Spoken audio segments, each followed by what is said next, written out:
Alright, welcome back to me reviewing stand-up specials. So today is the 5th of May and actually we had Jerry Seinfeld, 23 Hours to Kill, that just came out, and I just watched it and I did this classics. I counted the laughs, I counted the act outs, I counted the voice modulations, and I'm gonna give you guys the numbers. If you want to go straight to the numbers, you can do it here, somewhere around here. But if you want to hear my opinion, I'm just gonna go to my opinion now. So this is actually Jerry Seinfeld's 4th special. You might know him from his extremely popular and extremely money-making machine series that was Seinfeld, the series which basically put him on the map, and that's how I found out about Jerry. That's how I found out about the professional stand-up comedy in the first place, right? And this particular special does kind of, being its 4th special, the number 4.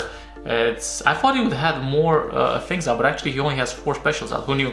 With the 3rd one just coming out last year. But in terms of the content of the special, it's mostly observational topics. One thing that you will see about this particular special is the amount of stuff that he covers, right? If you look at all the other topics all the other specials that I've kind of spoken about, most of them don't cover as wide range of topics as this one. And a lot of it, again, as it is Seinfeld, it's super clean, super kind of family friendly. And he talks about the phone, he talks about toilet stalls, he talks about Pop-Tarts, he talks about marriage situations, and so on and so forth. I think the best we can kind of define this particular special, it's split into 2. The first 30 minutes, which is basically just jokes, observational jokes, and then the second 30 minutes, which effectively is a lot of him talking about his present life and his particular troubles. He talks about the relationship in the second half. He talks about the wife, kids, talks about different interactions and his more cynical perspective view on life, right? Whereas the first part is just kind of straight up observational stuff. Particularly, I enjoyed the first part more, the first 30 minutes more than the second half of the show, just because it has a couple of good puns and quick-witted jokes. A lot of times these jokes, the subject matter of the joke only lasts about a minute, right? Just to be clear, this particular special is not going to be extremely culturally relevant. It is just jokes, pretty much, right? And it kind of brings more of Seinfeld, more of the Seinfeldian style that you're used to from maybe the show. What's the deal with lampshades? One of the big kind of shocks I had when I first saw Seinfeld, it was like how normal it was. How like the problems in Seinfeld were nothing like the problems we had like in Romania. Nobody was worrying about rent. Nobody was worrying about just the hardships of life, right? They were just kind of like, oh, this girl has big hands. Oh, this guy is a close talker, and just like very little things of life kind of like brought into perspective, which I found a bit fascinating at the time. Now I'm. To be completely honest, with this particular special, I had to take a break. I watched it for the first 30 minutes, then I took a small break, and I came back and rewatched it, right? And the reason for that is because I guess, I don't know, maybe I'm a bit spoiled by the likes of Chappelle and Chris Rock, especially. Just watched Richard Pryor as well. Maybe I just want a bit more substance in my comedy.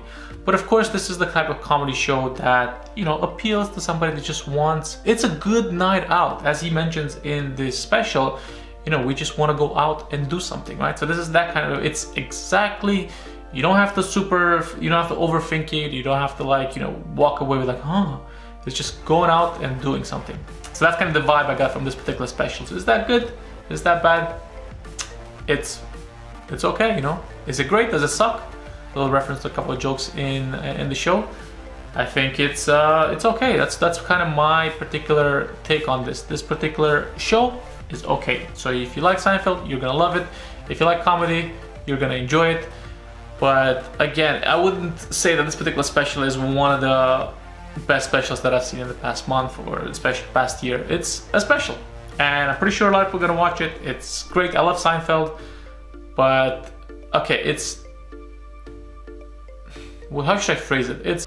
It's more of the same. That's what I'm saying. It's more of the same, which delivered the goods. If you want more of Seinfeld, this is it. If you want something new and groundbreaking, might not be it in terms of comedy. It's not gonna set up new standards or anything of the sorts. However, it is a good special. So let us, without further ado, shed some light on the numbers. And before we go into the numbers, just wanted to remind you guys, this does take a lot of time to put together. So if you'll be so kind as to subscribe, leave a comment on what special to look at next, and leave a like, that'd be very much appreciated. So without further ado, let us go into the numeros. Alright, so let us look at the numbers for this particular special. The whole duration of the show is about 58 minutes. with a little bit of a stunt at the start of the show where he jumps into the Hudson River. It has a whole kind of like James Bondian thing going on about it. So we're looking at 58 minutes.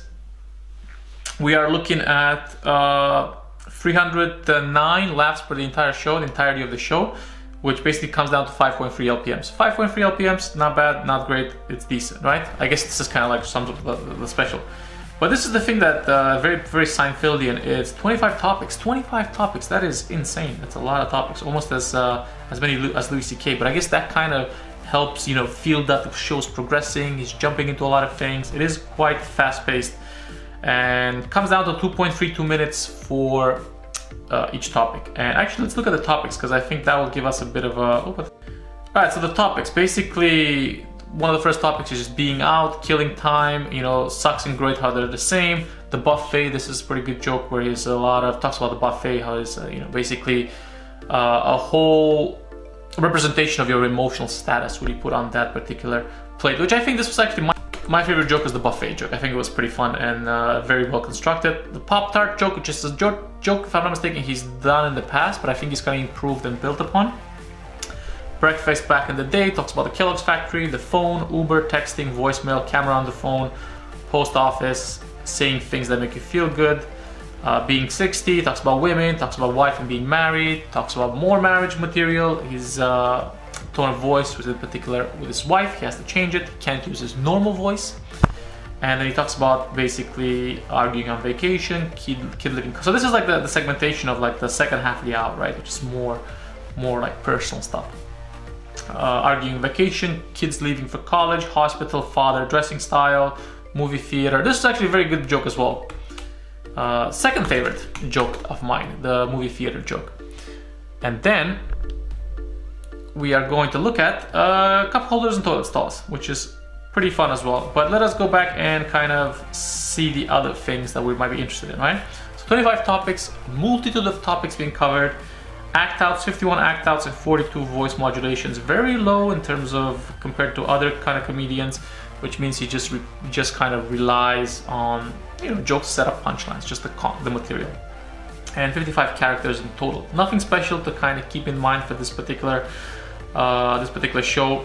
However, one thing that I'd like to mention is he does move a lot throughout the show. He does a lot of movement. I think, if I'm not mistaken, it was filmed at the Beacon Theater in New York, where he was in residency. Around the stage quite a lot, and which I think makes it a bit more interesting. You know, you want somebody to be moving around during the show. It just gives it a bit of je ne sais quoi, right? All right, let's see, what else do we have here? Let us look at some of the graphs. The graphs, as you can see, I've put them up here. The overall pulse of the show, if you will. As you can see, seems very symmetric, doesn't it, right? See, majority of the show is kind of phrased around 6 LPM, 6, 4, 5, 6.5, very consistent, right? So it has like a good kind of flow. In terms of act outs, I actually put a bit of a mention here. At minute 9, one of the joke that gets the most laughs in terms of LPMs is the buffet joke, which I particularly enjoyed quite a lot. I did mention already that was my favorite. And then, the one that kind of he ends on, his closer, is the toilet stall jokes, the toilet stall joke, which it was a bit weird because they included it in the trailer for this one, the Netflix. So I was like, okay, you're just giving away the closer in the trailer. But it's not really, there's no particular narrative throughout the show. Like, this show's about anger, this show's about feelings, nothing of the sorts, right? There's no overarching theme, it's just jokes. And you can see the distribution of act outs and voiceovers characters.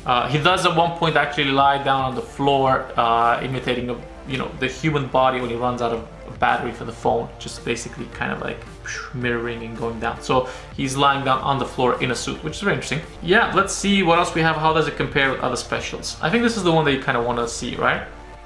I've just made it black for easier viewage for you guys. So let's start here. We got Louis C.K., Tom Segura, Dave Chappelle, Sebastian Stay Hungry, and then Chris Rock. Obviously in the lower tier, next to the Chappelles and basically everyone actually, except for Louis and Tom Segura in terms of LPM. Very, very stable, 5, in that 5 range. Nothing particularly out of the ordinary. As you can see, he picks it up here at minute, what is this? Around minute, I think it's minute 10. Yeah, this is where the joke about the buffet is. Picks it up and then keeps it relatively stable with a smidge of direction towards higher LPMs at the end, right? But overall, very, very, nothing too erratic. And in this particular side, we have Ali Wong, Bill Burr, Sam Morrill, Tom Segura, Marron. Yeah, you can see closer to the Marron-esque style, still under. I don't know, I don't want to say that I've been underwhelmed by this particular special, but I've definitely seen better, right? That's kind of where I'm going at. There's not a lot of emotional subtext to this particular show. I think this is the biggest drawback to the show. Not enough emotional subtext. I like to have a bit of emotional subtext and a bit of, meaning. Maybe I'm being a bit too much of a millennial, but I do like a bit of, I like a bit of emotional involvement, right? So this, if this show were to lack something, it's that emotional subtext that a lot of the newer specials have, that Edinburgh Fringe kind of element. But yeah, I guess that's pretty much all I have for now in terms of enjoyability. Again, I watched it, it was okay, it wasn't amazing, but yeah, you should definitely check it out if you have the time, and I'm pretty sure you have the time because it's like quarantine ages, right? But that is all from me now. I hope you guys enjoyed it. Very, very short to the point, this one. I will try to look at some other specials going forward. If you have any suggestions, let me know. But until next time, keep watching comedy and be funny. And subscribe to my channel and share it with your friends.